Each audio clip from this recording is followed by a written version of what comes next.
bueno, platicándoles un poquito del contexto del artículo, es que hay una parte específicamente de teoría cultural donde utilizan mucho este enfoque de narrativa de políticas. Sin embargo, el artículo habla también de otro tipo de teorías y tiene una discusión filosófica interesante que ahorita vamos a abordar, pero bueno, les quería platicar que había algunos trabajos de la narrativa y sobre todo de comunicación política, estudios de opinión pública, que he visto que empiezan a utilizar esto, y algunos otros también de comunicación política más viejitos que utilizan el funcionalismo, y aquí está hablando, bueno, pues de estructuralismo, postestructuralismo, positivismo, una discusión interesante que queda al principio, que creo que puede ayudar a varios compañeros que vayan a ver este video después. Y pues nada, esa es como una mezcla de comunicación, literatura, con políticas públicas, que está interesante. Y bueno, este artículo es como una revisión de literatura, de lo que se ha hecho hasta el momento, y una propuesta final de cómo acercarlo un poco más a lo que propone Sabatier, que Sabatier ya lo hemos visto en las lecturas anteriores, con proceso de políticas públicas, el que inventa esto de las coaliciones promotoras, y es una vertiente o un enfoque del proceso, pero que además trata de generar hipótesis falseables, así en el estilo de Popper, para ir generando conocimiento. Dicho ese contexto, no sé si alguien que haya leído guste dar un resumen del artículo. No sé quién no pudo le dé chance de leerlo, o aunque sea una parte. Adelante, Vania. Si quiere, puedo empezar. Porque me escuchan bien, ¿verdad? Sí. Bueno, un comentario. La verdad, a mí me gustó mucho este artículo porque, como ellos mismos dicen, de pronto nace una teoría, establecen sus parámetros y luego ya se quedan como muy cuadrados allá, ¿no? Esto es así y no puede ser de otra forma, ¿no? Y realmente lo que vemos, o por ejemplo, es lo mismo, ¿no? Estas pruebas se hacen aquí y no se pueden hacer en otro lado, y lo que a fin de cuentas ellos tratan de hacer es demostrar que no es así, ¿no? Que una teoría que nace en otro contexto puede ser utilizada de otra manera y enriquecida bajo ciertos parámetros en otro contexto, ¿no? Un poco también, bueno, a mí me llama mucho la atención en la teoría de administración, que casi las primeras teorías eran como que las nuevas, ¿no? Y de repente todas las demás que nacían como críticas a las anteriores, ¿no? Ya era un poco más complicado que naciera algo totalmente nuevo, ¿no? Más bien eran críticas y eran divergencias de las iniciales. Entonces me gustó mucho, porque además la Narrative Policy Framework, bueno, yo he visto artículos no en política, sino en psicología, porque se usa pues más en sociales, ¿verdad? En cualitativo, Sí. y se me hace interesantísimo, ¿no? Nada más que sí, siempre me había quedado pues con la idea de pues es inductivo, no se puede generalizar, es para contextos muy pequeñitos, pero vaya, pero he visto estudios muy, muy, muy bonitos de narrativa, ¿no? Bueno, el caso es que este autor exactamente lo que hace es una revisión de lo que está estipulado para, ¿cómo traduzco? Narrative Policy Framework, para el marco teórico de la narrativa en políticas. Ajá, o el encuadre o el marco de narrativa de políticas públicas. Ah, ok. Lo que primero que hacen ellos es definir qué es una narrativa. Un poco también bueno, empiezan diciendo que realmente para el ser humano es todo este rollo de los símbolos, del lenguaje, de los arquetipos, es muy importante para crear una identidad, para crear una opinión. Incluso señalan ellos que cuando hay daño cerebral, es más importante esta pérdida de la narración, más que incluso a lo mejor algún aspecto cognitivo puntual que se pierda durante el daño. Siento yo que es un poco cuando, bueno, como yo soy médico, en la demencia, ¿no? En la demencia es terrible, ¿no? Porque lo que se pierde es eso, ¿no? Se pierde esta narrativa y el individuo literalmente termina por no saber quién es, ¿no? ¿Dónde está? ¿En dónde está situado? Entonces ellos dicen, la narrativa es muy, muy poderosa para formar identidad y por ende puede ser utilizada para estudios en la formación o en el diseño, en el estudio de las políticas públicas. Ellos, bueno, mencionan primero que debe de tener para que sea una... Ay, aquí yo he puesto bueno, debe tener una secuencia temporal, debe tener un argumento en el que vayan contemplados momentos dramáticos, símbolos, arquetipos, y deben culminar con una, digamos, moraleja o un cambio o una enseñanza, ¿no? Por decirlo así. Una de las primeras preguntas que ellos establecen casi al principio del artículo es cómo estas historias influyen en la política pública. Y ellos dicen, bueno, nosotros vamos a hacer esta revisión y vamos a plantear dos escenarios, ¿no? El positivismo y el pospositivismo. El positivismo desde el punto de vista que está enfocado más a predecir, por eso tradicionalmente se ha dicho que este tipo de metodología no puede ser utilizada, más que la cuantitativa, y se utiliza, el positivismo se enfoca más en investigación cuantitativa, y el pospositivismo, que se enfoca un poco más hacia lo cualitativo,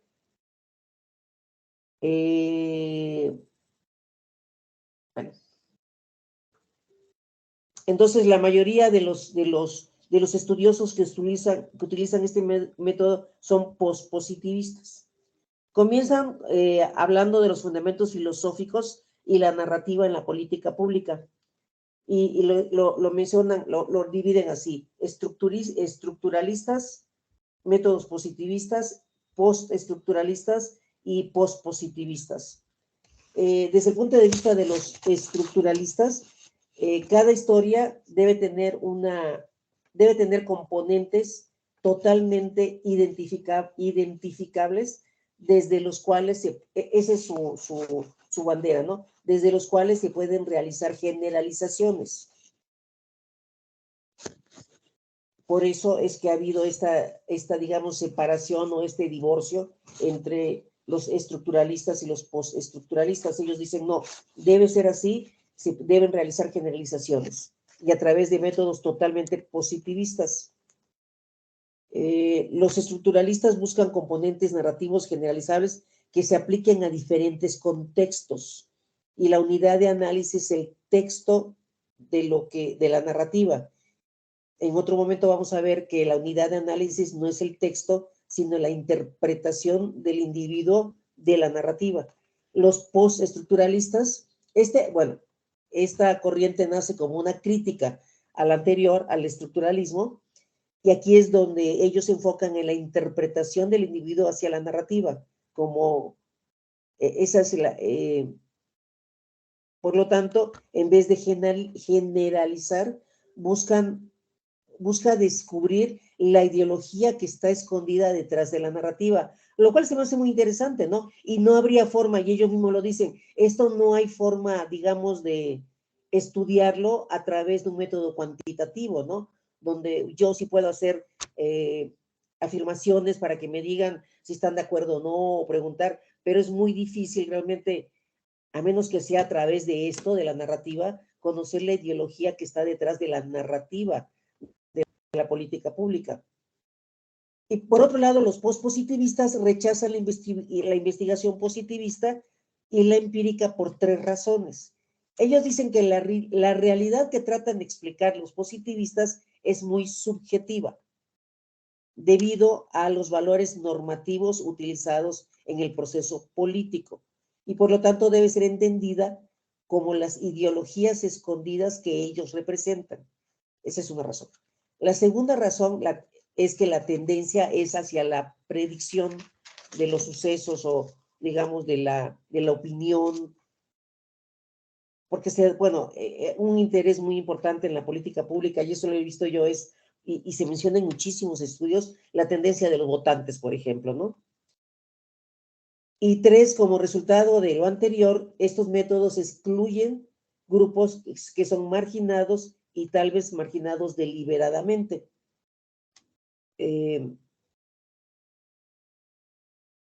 Bueno, después de que dicen, bueno, por estas razones nosotros pensamos que esta división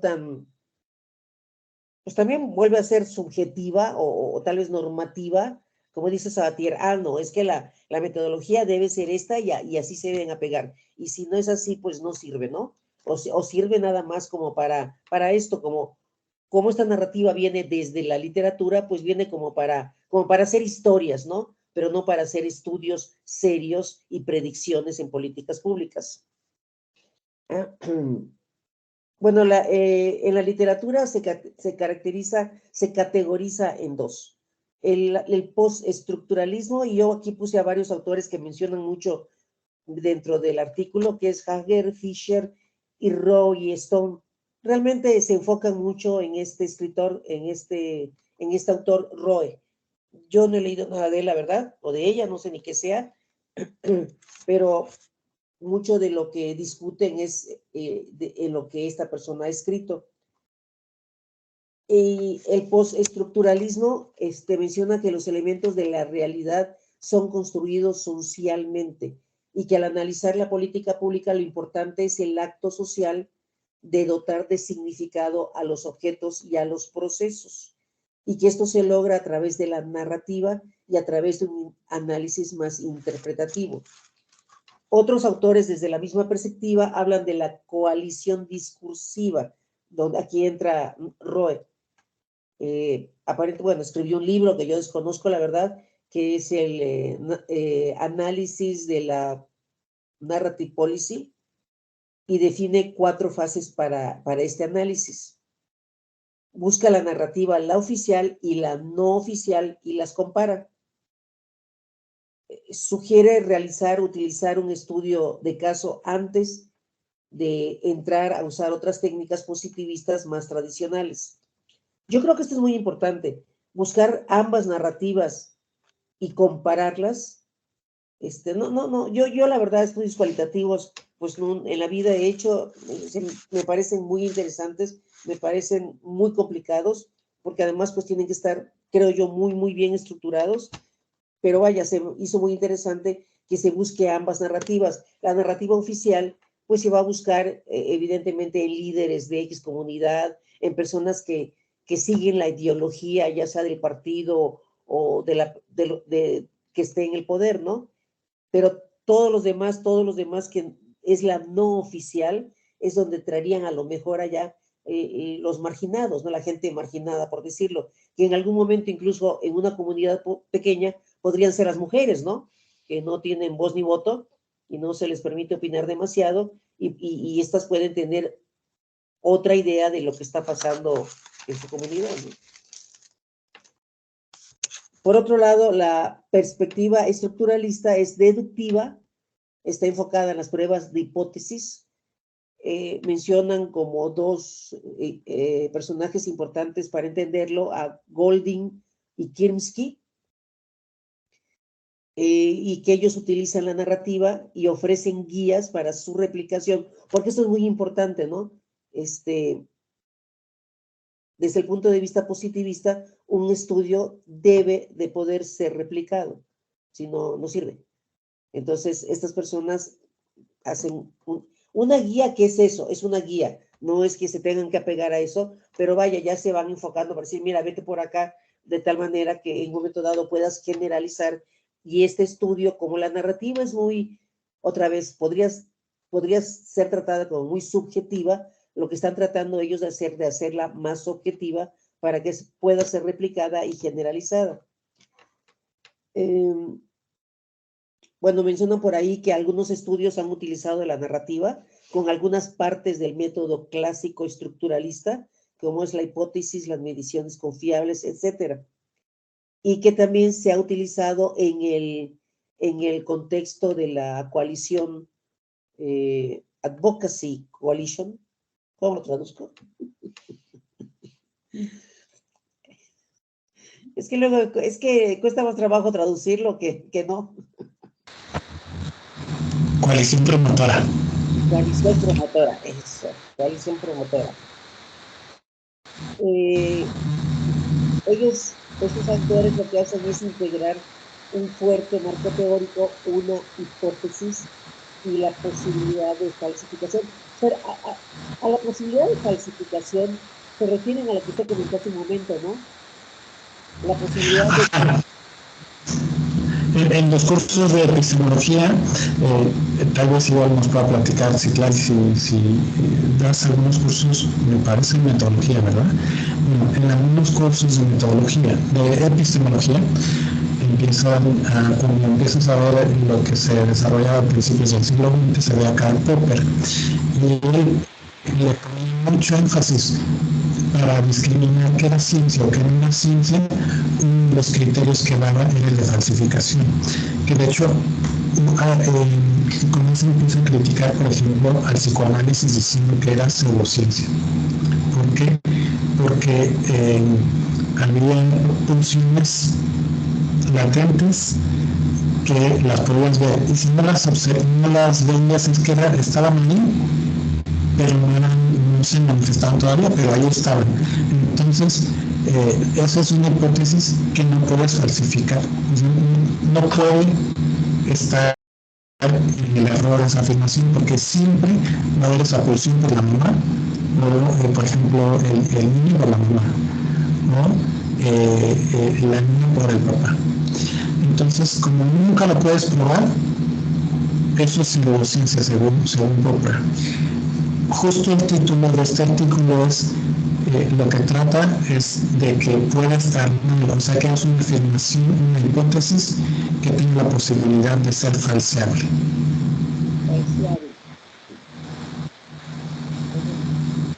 En el psicoanálisis no puedes falsear la hipótesis, porque esa hipótesis es que siempre existe. Perdóname.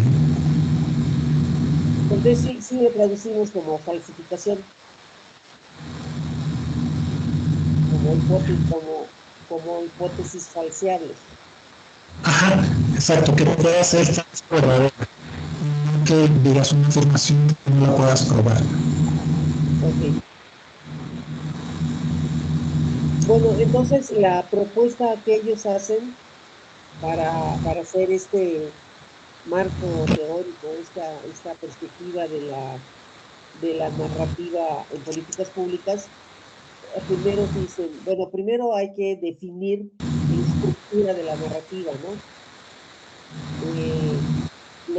Bueno, de inicio, así como que los pasos otra vez, como se hace un poco en el método positivista, es, perdón. No, nada, no dije nada, solo mencionar que José Luis levantó la mano. Adelante, José Luis, hacemos un tantito de pausa. Estamos ahorita con la idea de que esta propuesta del artículo es que hagas estudios con hipótesis falseables, y a diferencia de lo que surgió este marco narrativo es postestructuralista, donde hay un debate súper intenso todavía en estudios cualitativos, en cuáles son los límites, qué puedo explicar, qué no puedo explicar. Algunos dicen, no puedo explicar los estudios cualitativos y por tanto necesito saber las intenciones de los actores, o voy a interpretar, o diferentes posturas. Hay otros que dicen, no, en realidad existen efectos causales. Hay un libro muy interesante que se llama Los límites de las ciencias sociales, Limits of Social Science, que se todo lo que estoy leyendo. Está muy interesante sobre esta discusión específica y cualitativa. ¿Cuál es el límite de lo cualitativo? No se escucha bien, maestro, se oye mucho ruido, mucho estática, no sé qué es. Ah, ya paró. Otra vez. Perdón, entonces voy a cambiar con el celular. pero bueno, mientras, adelante, José Luis. Gracias a Vania, a Citlali. Gracias, doctor. No sé si Vania tenga algo que más agregar o puedo intervenir. No, bueno, me quedé apenas en... Falta muchísimo todavía, pero adelante, adelante. Ok, No hay problema, gracias. adelante. Fíjense que a mí me gustó mucho el artículo porque me vi reflejado en la parte de la investigación que yo realicé. Mi investigación es meramente cualitativa, que está sustentada en 16 entrevistas. Dejamos a un ladito por ahí lo de las cuestiones de Likert, pero me pareció muy bien porque me da elementos para la sustentación, porque básicamente las entrevistas son narrativas. Tú llegas con la persona que vas a entrevistar y obviamente ya con la habilidad que tiene el entrevistador, pues va generando una narrativa. Es muy interesante porque da esa parte de la defensa de los que hacemos estudios cualitativos sustentados bajo el paradigma del pospositivismo. Esto me parece bien para los que vamos a defender este tipo de paradigmas porque nos da elementos para hacer un mejor planteamiento, ¿no? A la hora de estar diciendo por qué tu investigación es de corte cualitativo. Y algo de lo que puedes rescatar es que dice que una narración es una historia con una secuencia temporal de acontecimientos que desarrolla una trama poblada de acontecimientos, armónica, dice, de acontecimientos dramáticos, simbólicos y pasajes que culminan en una moraleja. Algo de lo que pude percibir ahí es que desde el enfoque de la codificación habla mucho y eso lo pueden ustedes ver en el manual de Johnny Saldaña sobre la codificación estructural. Algo que nos enfrentamos los investigadores cualitativos es en el momento de estar generando constructos, generando significado.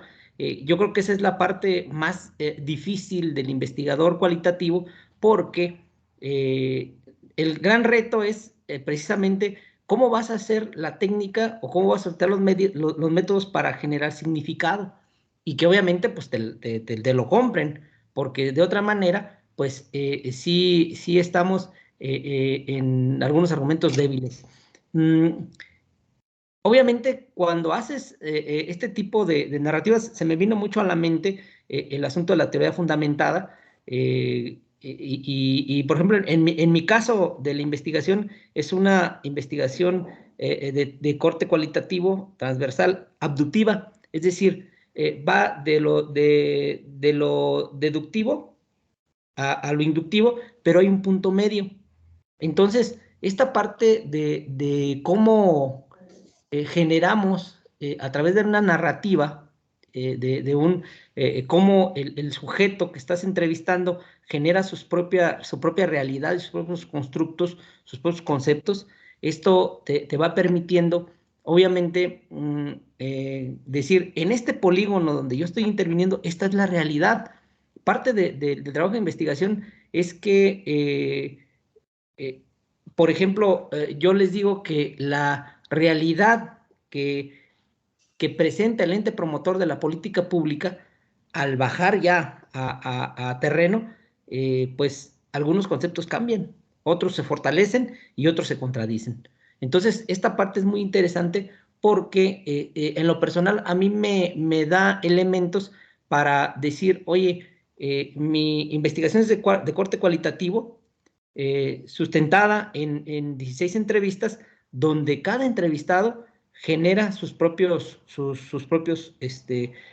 conceptos y que obviamente el investigador, que es de las partes que dicen ahí como débiles de esta parte de la narrativa, dice la codificación no la realizan necesariamente codificadores independientes y no se llevan a cabo análisis de fiabilidad. El problema es que ¿cómo generar análisis de fiabilidad cuando cada entrevistador tiene su propio universo. Entonces, lo que haces es, a través de las herramientas como el Atlas TI y las técnicas de generación de significado, pasas de algo cualitativo a utilizar herramientas cuantitativas. ¿Sí? En nosotros, los cualitativos, sí utilizamos cuestiones cuantitativas, pero ya cuando tenemos codificada la investigación. Entonces, en ese momento, ya es cuando pasamos nosotros a la parte cuantitativa a través del uso de herramientas como el Atlas TI. Entonces, esa parte me pareció muy interesante porque me vi reflejado y en un momento decía, ah, caray, pues cada entrevistado es un universo. Y entonces ya cuando veo que aquí me dan algunos razonamientos válidos para la cuestión cualitativa, digo, ok, creo que desde mi punto de vista hice lo correcto.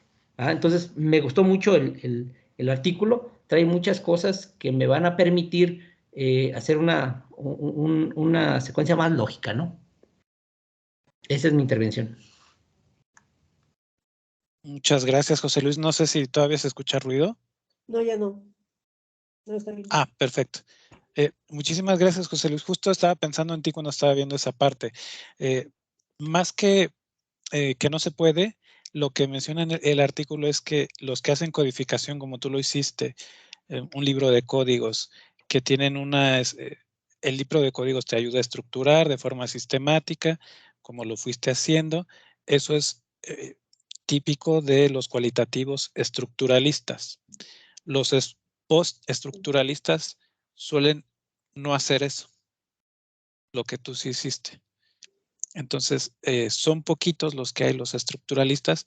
El artículo es una propuesta para, ok, la gran producción está con los post-estructuralistas, podemos también hacer algo estructuralista, que es poquito la producción, pero bueno, pues ahí hay algo interesante. Adelante, Citlali. Yo quería primero preguntar algo, porque según yo tengo entendido, cuando haces una investigación cualitativa, te paras cuando ya tienes respuestas similares, ¿no? Entonces, es correcto. Si tú estás viendo que tienes respuestas ya repetitivas, ya no tiene caso que indagues más, a diferencia del cuantitativo, porque en el cuantitativo, cuantas respuestas tengas, tienes que analizar todas las respuestas que tengas, pero les tienes que basarte en la estadística para generar afirmaciones, ¿no? Y son más generalizables por ese caso, pero cuando ya tienes en el cualitativo unas respuestas continuas a diferentes entrevistados, entonces ahí se podría decir que tú ya estás generalizando respuestas. ¿Cierto o no? Generalizando hacia la población, no, pero tienes razón en que se recomienda parar, y ahorita nos va a platicar José Luis, porque llegó un momento en que él tuvo que tomar la decisión de parar cuando, y justo se le llama esto cuando hay saturación teórica, por ejemplo, saturación conceptual o saturación de datos, y tienes que tomar la decisión, puedes optar por parar, porque ya no te está aportando nada nuevo. Tienes toda la razón. Que sea generalizable a la población tu muestra, como lo es con los cuantitativos, cuando hay un muestreo estadístico, no, ahí sí no. Okay. Adelante, José Luis. Sí, mira, a eso que llama la compañera Citlali, se llama técnicas de saturación. Ya una vez que tienes las entrevistas codificadas, el Atlas TI te va a ofrecer una herramienta, entre otras la concurrencia, te va a ir dando algo que se llama densidad. Entonces, en ese momento tú aplicas unos criterios que les voy a recomendar, el libro de métodos de análisis cualitativo de Miles, Saldaña y, híjole, no me acuerdo cuál es el otro, pero ahí vienen todos los criterios de saturación que puedes utilizar, y entonces generas una tablita de Excel donde te va dando, tú vas seleccionando los criterios y entonces vas seleccionando los códigos que van quedando y que son relevantes para, ahora sí, la generación de significado. ya que eso fue lo que yo hice en la investigación. Y sí, efectivamente, llega un momento en que obviamente lo puede hacer manual, pero en este caso el Atlas TI te da la opción a través de la normalización de tablas y un montón de herramientas que trae que te permiten decir cuándo parar. ¿Sí? Adelante, Citlali. Gracias, José Luis. Lo digo por esto, porque en el texto te menciona la parte que puedes hacer un análisis narrativo cuantitativo y un análisis cualitativo, o fue lo que yo entendí, que son pocos los cuantitativos, pero que sí se hacen. Es correcto. ¿No? Entonces, sí. a mí esta parte me llamó mucho la atención, porque efectivamente, como dice Vania, yo más he visto análisis narrativos desde el punto de vista cualitativo. Y de hecho, yo acabo de revisar una tesis en donde se hace un análisis de contenido de un protocolo de, ¿qué es? De trata de personas, del protocolo de trata de personas y una ley de trata de personas y cómo sí difiere la narrativa entre uno y otro. Lo que me gustó de este artículo es que te habla de manera muy sencilla de cómo lo puedes tú generar este análisis narrativo viendo los afectados, la narrativa histórica y empezar desde ahí a trabajar la narrativa, porque regularmente el análisis de contenido, el análisis narrativo es complicado, no es tan fácil. ¿No? Sí. ¿Sabes qué? Lo que yo no estoy muy seguro y es de verdad duda legítima es si se refiere tanto a quanti versus quali, porque yo creo que más bien se refiere a estructuralismo versus postestructuralismo y empieza a decir, bueno, es que en el estructuralismo sí hay un abordaje sistemático, hay un libro de codificación. Normalmente ahí nos platicará José Luis, se ven frecuencias como lo que nos estaba diciendo en Atlas TI, ocurrencias, densidades. Son básicamente frecuencias de cuántas veces aparece el código en las entrevistas o en los textos. Y los otros no son tan así, más bien es como una interpretación tal vez de las intenciones o una interpretación de lo que querían decir las élites o una interpretación de cómo está siendo subyugada una minoría. Nos empieza a decir varias posibilidades, pero esto no lo puedes falsear. Entonces no es tan sistemático y no dice que no sea valioso. Simplemente lo que menciona es, nació aquí este enfoque, ha sido casi el análisis de contenido más en tratando de interpretar, es más fenomenológico y hay unos poquitos estudios que valen la pena y que siguen las recomendaciones de Sabatier, que tenga una hipótesis que sea falseable y que sea más sistemático y que genere de hecho al final propone algunas hipótesis que dice, ahora pruébenlas si gustan y pueden darle por ahí. Esto que tenga algunas frecuencias, no sé si sea suficiente para decir que es cuantitativo o no. La verdad es que luego ya esa diferencia entre quali y quanti en algunas cosas es un poco difusa. En la tesis de José Luis, yo no me aventuraría a decir si es quanti, quali.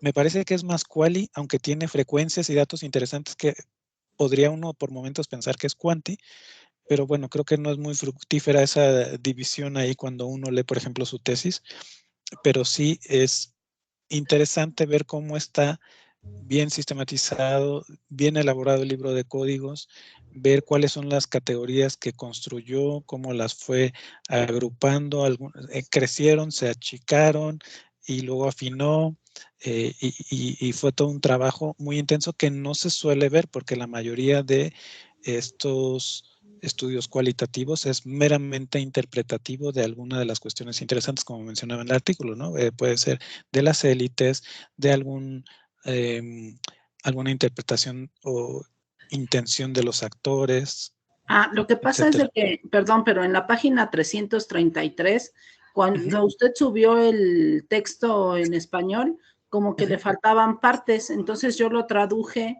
por partes en otro lado y viene algo que dice investigación narrativa y políticas públicas, y ahí dice la mayor parte de este trabajo sigue un enfoque directamente, claramente cualitativo y postestructural, mientras que una minoría ha seguido un enfoque cuantitativo y estructural.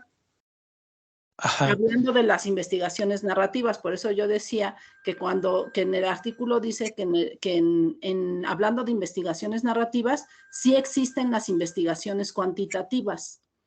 No son muchas, pero sí se hacen. Poquitas. Y esta, como la hizo José Luis, ahorita igual nos platica. No sé si tú cómo dirías que es cuantitativo lo que hiciste con las frecuencias y Atlas TI y el libro de códigos. Habrá otros que es muy claro. Por ejemplo, si hacen, no sé, tal vez análisis. Bueno, mencionaba, por ejemplo, análisis de redes es más cuantitativo, aunque hay entrevistas, pero es más cuantitativo, tal vez un poquillo más claro, que se empieza a hacer el análisis con los grafos. Pero por ejemplo, este de frecuencias con Atlas TI, y no estoy muy claro. No sé qué opinas, José Luis, si cuando haces este análisis codificando y sacando las frecuencias o concurrencias o densidad, ¿lo sientes quali o qué dirías?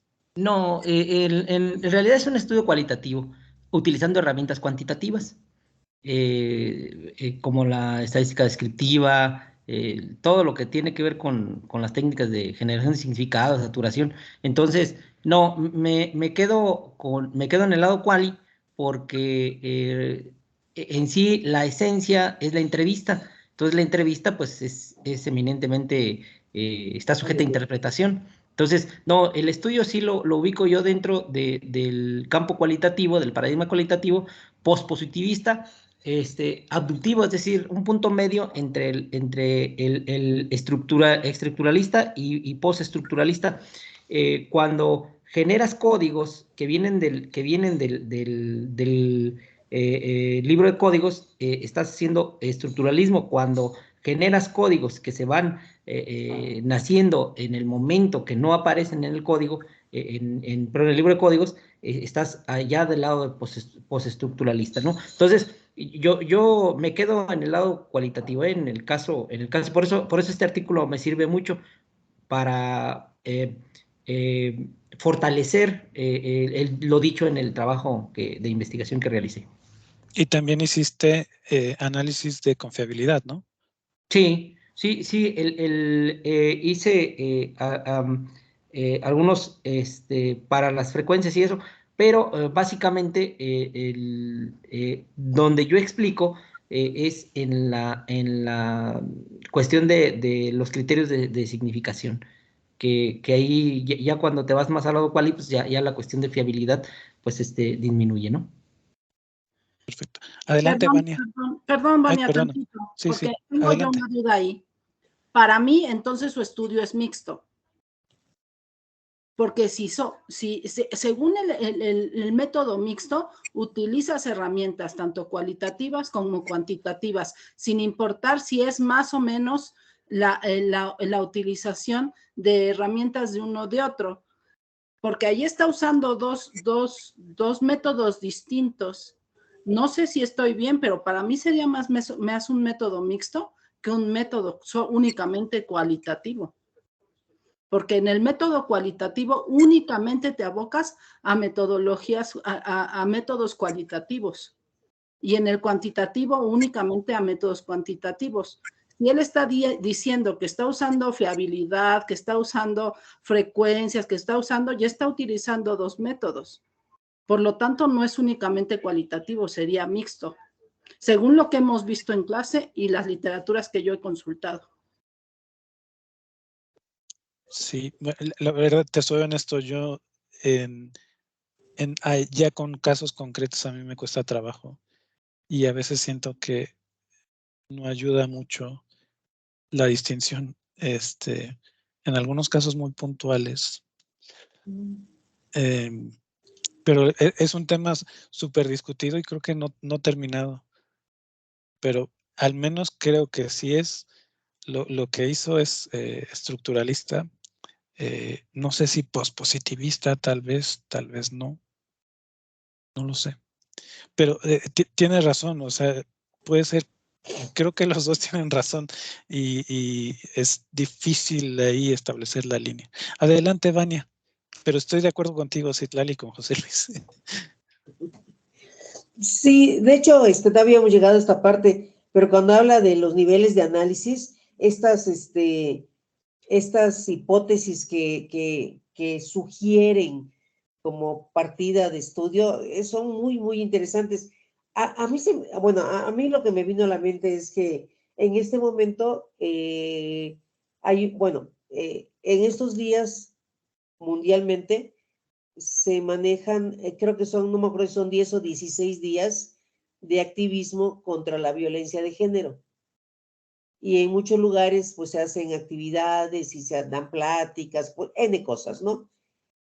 En mi hospital de pronto cambió el discurso y la verdad yo dije, Chihuahua, bueno, el discurso es que le quitaron la parte de violencia de género, ¿sí? Entonces nada más quedó 16 días de activismo contra la violencia, que ahí cambia totalmente la perspectiva, la ideología, cambia todo, ¿no? Realmente la intención sí era violencia de género. Esa es toda la idea de esta estrategia, ¿no? Entonces, bueno, yo me cuestioné si yo quisiera saber qué está pasando, definitivamente yo me iría por un estudio cualitativo, ¿no? Digo, no lo sé hacer, pero vaya, pero me interesaría de pronto entrevistar a la gente que está al frente en el hospital para ver por qué el cambio de discurso, ¿no? Pero bueno, y hablando de los niveles de Oye, análisis. Vania, y justo tu trabajo me pone hasta con dudas de lo que acaba de decir Citlali. Porque no sé si el tuyo es, es cualitativo o hiciste algo mixto, como dice Citlali. Les platico, José Luis y Citlali. Ella aplicó un cuestionario y tiene escalas de Likert en varias preguntas. Y con esas escalas de Likert, que son, pues, podría uno pensar, es subjetivo, es cualitativo. Después lo utilizó para utilizar una regresión logística ordenada. Entonces da una especie de probabilidad. La interpretación son probabilidades de que ocurra A o B, ¿no? O A o B de manera ordenada. No sé cómo explicarlo en palabras más sencillas. Si puedes ayudarme, Vania, está padrísimo. Pero yo no sé ahí, por ejemplo. La probabilidad de que el individuo esté de acuerdo o no con lo que ocurrió durante la pandemia, por decirlo así, ¿no? Ajá, usando esa escala ordenada del Likert, ¿no? Sí. La probabilidad de que vaya hacia arriba o hacia abajo. Sí. Totalmente de acuerdo o totalmente de desacuerdo. Así ¿no? es. Sí. No sé, igual me gustaría saber su opinión, ustedes, Citlali o José Luis, ¿qué opinarían si esto es cualitativo, cuanti, si es estructuralista, postestructuralista? Postestructuralista yo creo que no, pero, o tal vez sí, no sé, ¿qué opinan?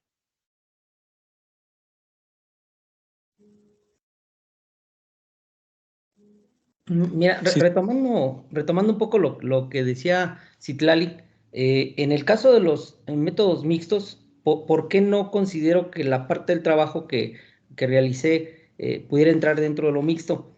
Para que se dé la condición de un trabajo mixto, una investigación mixta, debemos de tener algunas condicionales que mi trabajo no cumple. Por ejemplo,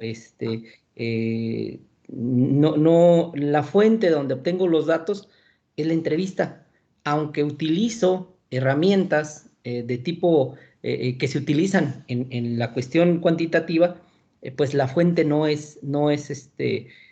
tengo, por ejemplo, no es experimental, pues no tengo la manera de tener placebos y cosas de esas, ¿no? Entonces, por eso yo lo dejo en el lado cualitativo, porque si no me estaría metiendo en una parcela donde no tendría yo manera de comprobar con datos más precisos en función desde el rigor de una investigación cuantitativa, ¿va? Es nada más haciendo eso. Y lo dicho, lo sustento en la parte del libro de métodos de investigación cualitativa de Miles Saldaña y el otro no me acuerdo cómo se llama. Ahí viene y me explica bien qué es, por qué en el caso de mi investigación no es de tipo mixto. ¿Ah? Entonces, bueno, pues esa es nada más la aportación. Y de la Adelante, mía, Citlali. y comenten de la mía. Bueno, pues entonces sería cuestión de pues dejarlo así. Yo la verdad, para mí allí hay una diferencia muy extraña entre mixto, cualitativo y cuantitativo que a veces confunde, ¿no? Porque sí te dice que hay cuestiones que debes de considerar al momento de hacer el mixto. A lo mejor, como dices tú, nada más porque nada más consideras frecuencias, entonces no deja de ser cuantitativo, que diga cualitativo, porque nada más lo consideras para una parte de la investigación y no en toda la parte nodal. En el caso de Vania, para mí la escala de Likert y el hacer una técnica cuantitativa, que es el cuestionario, entonces sería una investigación cuantitativa, no cualitativa. Tú puedes hacer la interpretación de manera descriptiva o cualitativa, pero la mayor parte de lo que estás haciendo al usar un cuestionario, al hacer una escala de Likert, al hacer probabilidades y regresiones, estás generando una investigación cuantitativa, no cualitativa.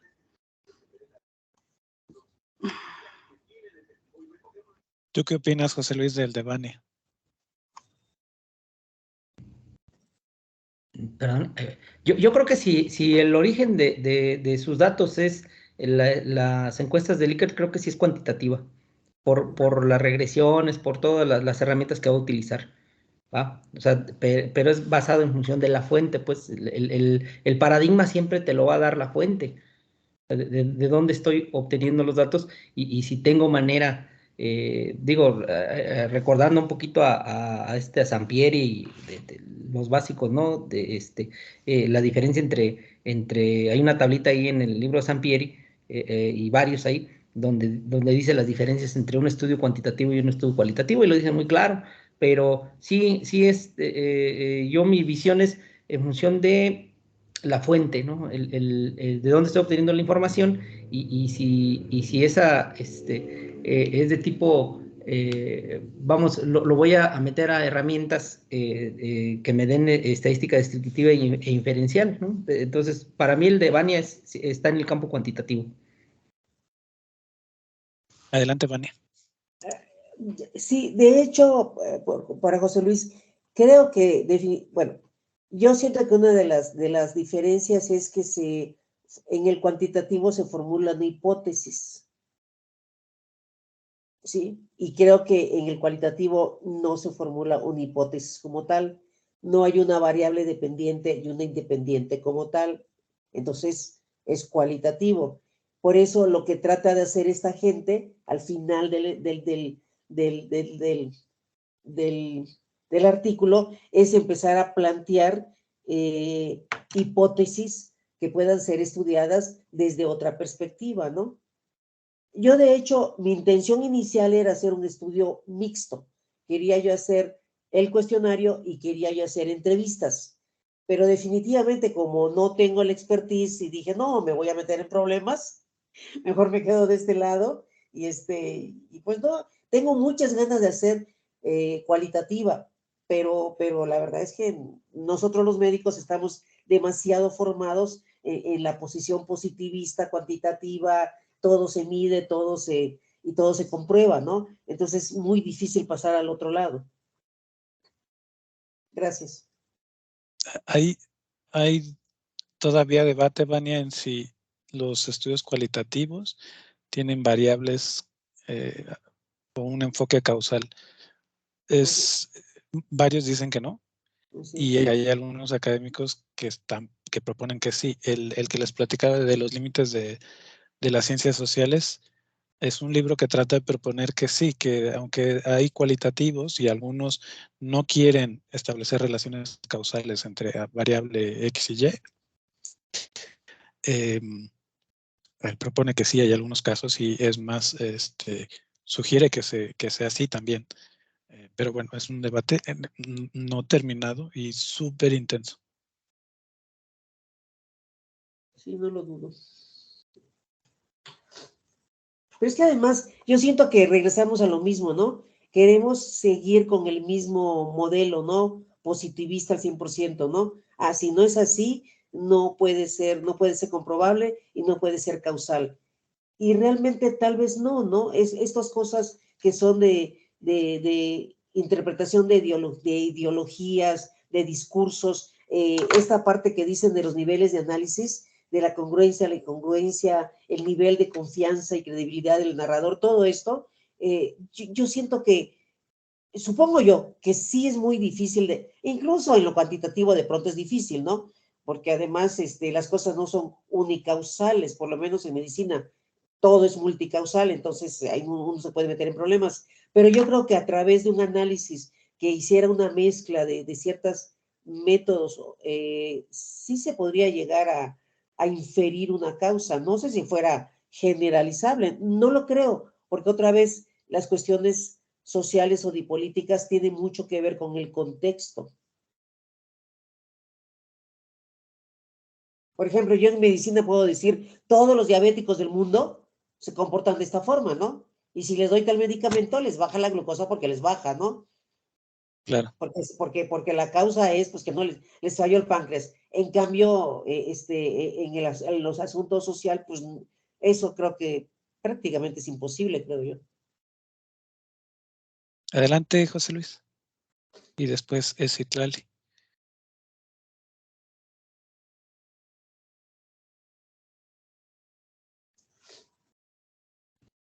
No me quiere desconectar. A ver. Ya te escuchamos. Ok. Ahora ya se volvió a desconectar. A ver. No, te seguimos escuchando. Ah, no, ahora sí. Sí se desconectó.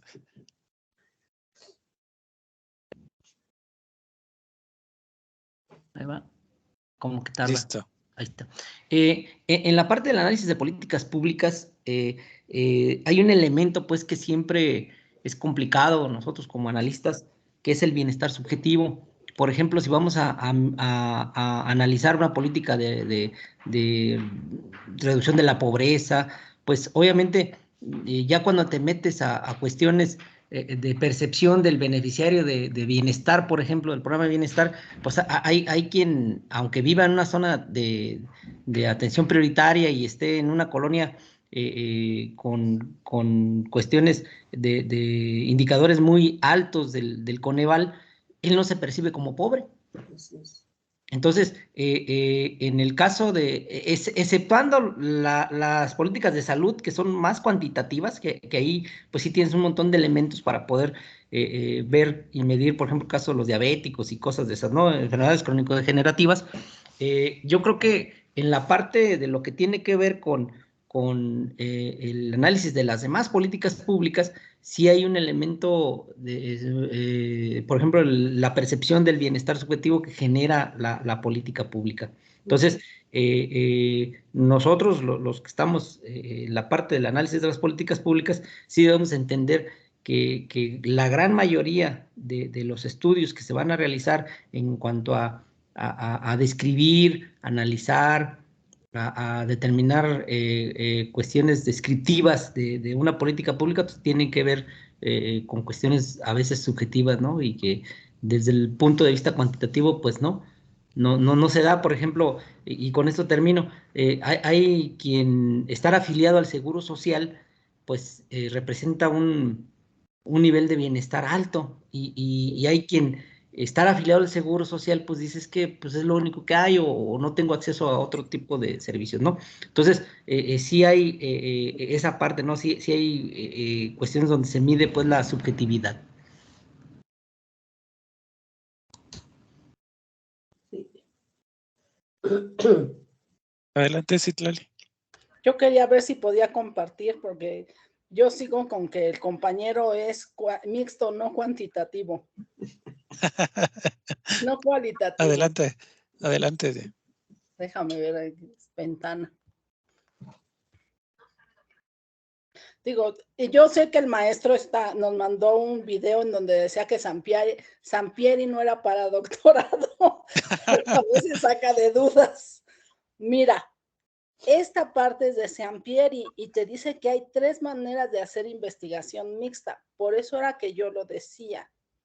Porque tú tienes preponderancia en cualitativo, pero no dejas lo cuantitativo, no utilizas lo cuantitativo. O sea, no es que hagas una cosa u otra. De hecho, en los métodos mixtos, según lo que yo entendí, a diferencia que nos diga algo diferente el profesor, yo entendí que se usan los 2 métodos.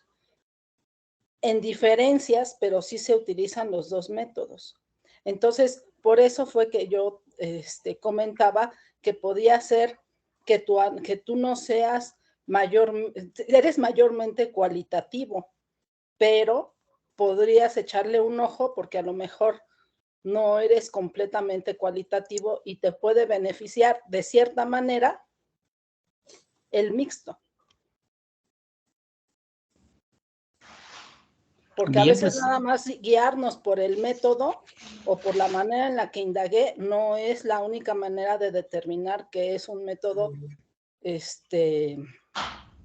cualitativo o cuantitativo, según lo que yo he revisado de los libros de investigación.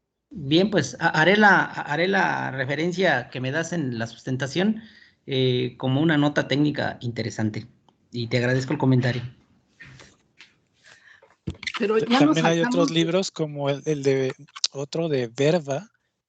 Es todo un libro para decir que no hay diferencia entre cuanti y quali. Está muy interesante ese.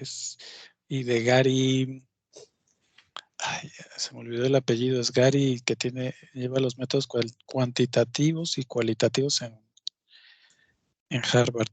Gary, no recuerdo. Pero bueno, está interesante ese libro. Ya nos salimos del capítulo, tema, completamente del tema. Bueno, no tanto, porque el artículo en realidad, casi toda la primera parte es esta distinción entre se hace una interpretación donde no tienes hipótesis de intenciones.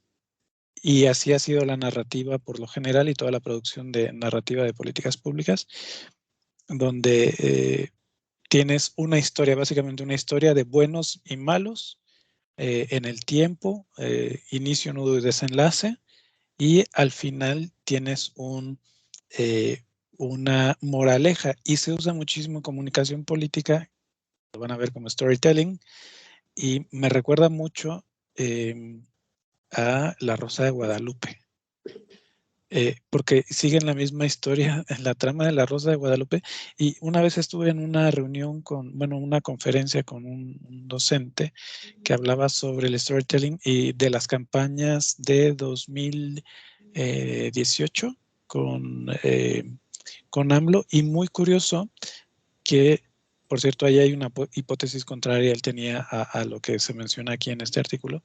Decía que no importan en las campañas políticas ya tanto la imagen, porque las nuevas generaciones no les importa una imagen de autoridad como era con Peña Nieto, que lo veíamos en los estadios con la cámara hacia arriba, y porque ya a las generaciones jóvenes está la hipótesis de que ni fu ni fa con los líderes. Ellos quieren ver una historia. Y entonces nos pasaban como algo muy exitoso que seguía una estructura de storytelling. Era justo un comercial de Andrés Manuel, donde no aparece Andrés Manuel, aparecía una chica que estaba en Ecatepec. Los que no son de México, es cercano a la Ciudad de México, pero es lejos si vas a ir a trabajar o a estudiar, y ella tenía que levantarse muy temprano para ir a estudiar. Es el planteamiento del escenario. Y de repente hay una tragedia que es el nudo, se muere el papá. se muere el papá y entonces tienen más dificultades económicas y a ella se le hace más complicado todavía ir a estudiar química a la UNAM. Pero de todas formas se sobrepone después de la tragedia y se sube, pasan las imágenes donde ella se sube al camión por la madrugada, se levanta a las 4 de la mañana y llega a estudiar química. Y después al final viene la moraleja, que en este caso que es comunicación política le dicen, ahí viene tu call to action, llamado a la acción, es vota por Morena, para que haya una identificación y ahí hay una estructura de pones el escenario, todo está tranquilo, de repente una tragedia. Él no nos decía es La Rosa de Guadalupe, decía es la historia del Rey León, es justo la misma trama de la caricatura, donde todo está muy bonito, se presenta al leoncito enfrente de todos y después la tragedia es que se muere el papá. Pasan muchas cosas y al final hay una moraleja. Diferente a lo que nos dice, lo rarísimo de Hamlet es que no tiene esta estructura. Parece que pasa todo y en realidad nunca pasa nada. Parece que van a matar a todos y aunque matan a un secundario, en realidad no pasa nada. Es la genialidad de eso, pero la mayoría de estas estructuras para vender en política, alguna política pública o algún candidato, siguen estos pasos del Rey León. Bueno, quería platicarles un poco de contexto para que los que no pudieron leer esa parte al final donde vienen los elementos, los personajes buenos y malos, la moraleja, tuvieran un poco mayor claridad a qué se refería. Y bueno, hay otras hipótesis interesantes que igual y ya es muy noche, pero los recomendamos que lean y están interesantes porque invita a probarlos y hacer investigación para ver si aplican estos contextos, si se cumplen esas hipótesis, ¿no? De hecho, se dio una conferencia, creo que bueno, no me acuerdo, aquí en IEXE, que habla del marketing político, ¿no? De cómo se utilizan las emociones para en los discursos políticos y llega a ser muy efectivo, ¿no? Por ejemplo, ahorita que dijo la historia, me acordé de Teletón, que también utiliza este método de historias para que tú dones dinero al Teletón. Y parece que no es potente, pero nos ponen ese comercial de la historia de la chica que sufre para ir a estudiar química y luego nos pusieron la del candidato del PAN, se me olvidó su nombre, el pollito. Bueno, era de clase alta y de los primeros comerciales, spots terribles que bajaron su popularidad, fue que él estaba haciendo yoga con un tapetito y se pone de cabeza. Y yoga lo asociamos con algo más elitista y no hay una historia, él simplemente está ahí y como, yo soy muy fuerte y muy disciplinado, quería vender esa historia, que era muy disciplinado. No hay una narrativa así de buenos contra malos.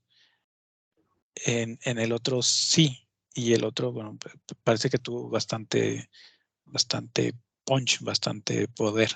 Y bueno, es lo que nos han estado vendiendo en las mañaneras, buenos y malos, ¿no? No sé si están de acuerdo. Sí, estoy de acuerdo, totalmente de acuerdo. Además, a las mañaneras han servido para eso, para hacer difusión política. Totalmente. Y con esta estructura de buenos, malos y hay una moraleja. Sí, pero también se vuelve algo muy interesante cuando haces el análisis. Yo, por ejemplo, mis alumnos, el semestre pasado, di con una doctora la clase de comunicación y psicología política. Hicieron un análisis de contenido de las mañaneras y los periódicos y se dieron cuenta que a pesar de las mañaneras dijeran lo bueno, el periódico no iba a hablar de lo bueno, siempre iba a hablar de lo malo, ¿no? Los periódicos de ultraderecha o de derecha nunca iban a tocar lo bueno que se dijera en las mañaneras, siempre le iban a dar vuelta o ni siquiera lo mencionaban. Y qué interesante. Es una constancia. lo hicieron durante todo el año y durante todo el año se vio lo mismo.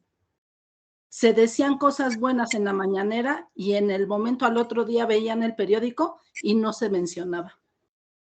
Se hablaba de algo que podían echar tierra, entonces en los medios se hablaba de lo que le podían echar tierra. No hablan de lo bueno, pero sí hablan de lo malo. Y es una manera de contraponer. ¿Eso fue en columnas o fue en noticias? No, En notas. Fue en notas periodísticas. Se hicieron diferentes equipos, se veían las mañaneras, cada equipo veía en diferentes días la mañanera y hacían el análisis en diferentes medios de comunicación. Hubo quien utilizó el Reforma, el Universal, hubo quien utilizó el YouTube, un youtuber en específico que fuera, que para ver la diferencia, y encontraron eso muy interesante, ¿no? De que en realidad no se habla de lo bueno, se habla de lo malo. Muy interesante. Y fíjate que en esa misma que les platico del Rey León, también estuvo Cárdenas, el de MBS, y él tenía la hipótesis y él es crítico del gobierno, y él tenía la hipótesis de que en los periódicos lo que ocurría es que había tanta saturación de la mañanera que el periodista en las notas, no en las columnas de opinión, ahí es diferente, pero que en las notas iba a haber tanta saturación que tú recogías rápido eso y ya habías terminado tu jornada laboral de periodista y listo, o sea, iba a haber era tal la saturación robando tanto la agenda mediática que ya con solo reproducirla ya no iba a investigar más el periodista y por tanto nada más iba a replicarse en todos los periódicos. Era hipótesis, pero bueno, lo que me estás contando es que es falseable y que falló. Bueno, yo eso fue lo que encontraron los alumnos, ¿no? Fue muy interesante, aunque desgraciadamente teníamos alumnos que no querían ver las mañaneras y eran así, Dios mío, pues si es la política actual, o sea, ¿cómo no puedes hablar de otra cosa? Y es frustrante, la verdad, hablar con alumnos de licenciatura y que no sepan de historia, no saben de política, no les interesa y se meten en esas clases nada más para ver teoría, no para analizar la historia real que tienes palpable, ¿no? Les costó trabajo porque los tuvimos que traer así viendo, pero es interesante. El proyecto que tenemos para este semestre es también interesante. Ahorita parece que tiene muchísimas visualizaciones la campaña del de Nuevo León en redes sociales, ¿no? Fíjate que en eso estábamos haciendo un análisis en mi grupo ya cerrando clases, y ellos decían que es interesante ver cómo él se marca como Manuel, como el él que existe, porque como son puras ellas, ¿no? Entonces ahora el marketing es marcar el él. Ok, mira, y justo Manuel, lo que acabas de decir es una interpretación postestructuralista bastante clara, ¿no? Pues sí. Padrísimo, padrísimo. Sí, el artículo, y bueno, para que a mí me gusta lo cuanti, lo estructuralista, pero como bien dice Vania, es porque tengo un chip diferente, pero eso no quita que tengan valor los otros. Y el artículo dice, no es que no tengan valor, los otros empezaron con todo esto de la interpretación de la narrativa, simplemente ellos afirman que no existe cuantitativo y habemos unos poquitos que sí hacemos eso. Nada más es como para visibilizar y dice, bueno, yo voy a proponer unas hipótesis para que puedan probarse. Nada más. Que por cierto, el artículo lo hizo un estudiante de doctorado. Yo me imagino que esas hipótesis son para plantear después su tesis doctoral, ¿eh? Es muy interesante. A mí me gustó mucho el artículo, la verdad. Mucho, mucho. Y es más, quería yo lo estoy pensando en ponerlo para la clase de psicología política. Sí, sería interesante, sería interesante. Pues muchísimas gracias. No sé si tengan, con esto terminamos, no sé, voy a dejar de grabar y para preguntarles si tienen alguna... Uy.